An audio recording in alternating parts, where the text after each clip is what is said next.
Hello everyone, আশা করি সবাই ভালো আছো।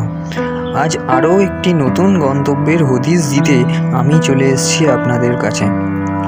আজ আমাদের গন্তব্য কলকাতার বিড়লা মন্দির। চলুন এই মন্দিরের ইতিহাস সম্পর্কে কিছু কথা জেনে নেওয়া যাক। এই মন্দিরটির নির্মাণ কাজ চলে প্রায় ২৬ বছর। ১৯৭০ খ্রিস্টাব্দে এই মন্দিরের নির্মাণ কাজ শুরু হয় ও পরবর্তীকালে ২১শে ফেব্রুয়ারি ১৯৯৬ খ্রিস্টাব্দে মন্দিরটির নির্মাণ কাজ শেষ হয়। স্বামী চিদানন্দজি মহারাজ মন্দিরের বিগ্রহের প্রাণ প্রতিষ্ঠা করেন এবং ডক্টর করণ সিং মন্দিরটি উদ্বোধন করেন। মন্দিরের নির্মাণকর্তা ছিলেন বিশিষ্ট শিল্পপতি বিড়লা ফ্যামিলি। বিড়লা মন্দির শুধুমাত্র কলকাতাতেই অবস্থিত নয়, ভারতের বিভিন্ন স্থানে যেমন দিল্লি, পাটনা, হায়দ্রাবাদ, জয়পুর, কানপুর সহ বিভিন্ন জায়গায় বিড়লা মন্দির স্থাপিত। প্রায় ৪০ কাঠা জায়গা জুড়ে এই মন্দিরের সম্পূর্ণটাই মার্বেল পাথরের তৈরি। মন্দিরে রয়েছে ভগবান বিষ্ণুর ১০টি অবতার, যা দর্শনার্থীদের মানসিক শান্তির হদিশ দেবে। মন্দির নির্মাণ ক্ষেত্রে শিল্পীদের নিপুণতা অতি লক্ষণীয়।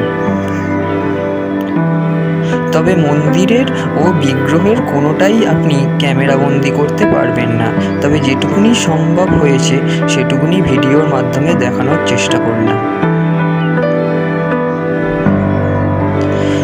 মন্দির দর্শনের সেরা সময় হলো বিকেলে এবং সন্ধ্যের দিকে, কারণ ওই সময় গোটা মন্দির চত্বরে আলো জ্বলে ওঠে, যা দর্শনার্থীদের নজর কাড়বেই।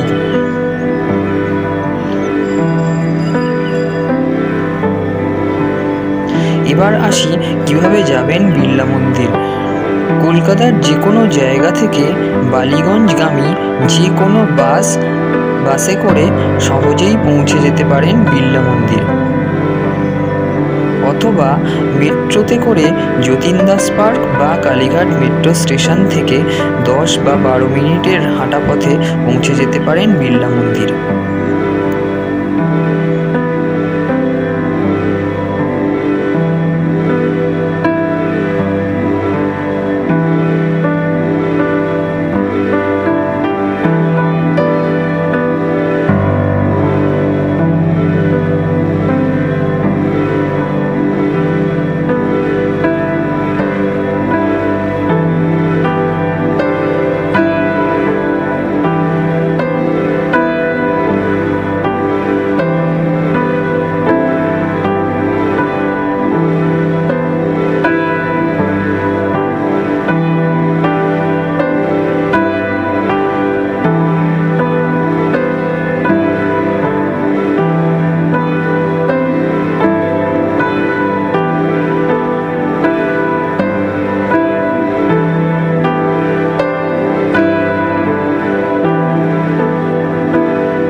আশা করি ভিডিওটি ভালো লেগেছে।